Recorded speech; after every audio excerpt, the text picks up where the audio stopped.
Stephanie is going to marry Will.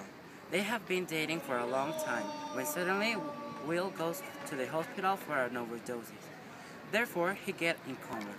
It was the worst moment for Stephanie. Her world was over.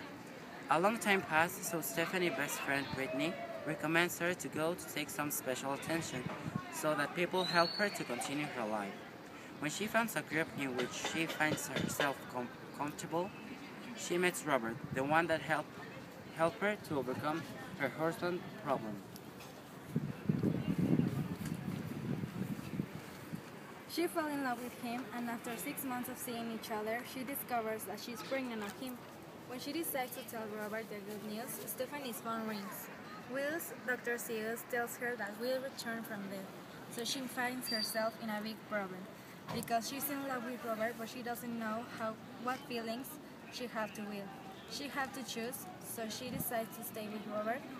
She's in love with Robert, and there is a baby involved. But on the other hand, she still has feelings to Will. One day, she decides to go to the hospital and tell Will what's going on. That's the day when she received a letter from Brittany, but she didn't have time to read it, so she saves it. Stephanie goes to the hospital to tell the truth about everything.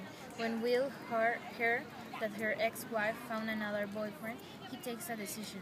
He waits until Stephanie, with tears, goes from the hospital to disconnect himself from the machine that keeps him alive. In short, he kills himself. Stephanie arrives home to tell Robert everything about Will. When Brittany calls her crying and very angry, Brittany tells Stephanie that Will killed himself, and she tells her to read the letter. For this reason, Stephanie opened the letter and discovers that Brittany always has been in love with him. She apologizes to Brittany and goes to Will's funeral.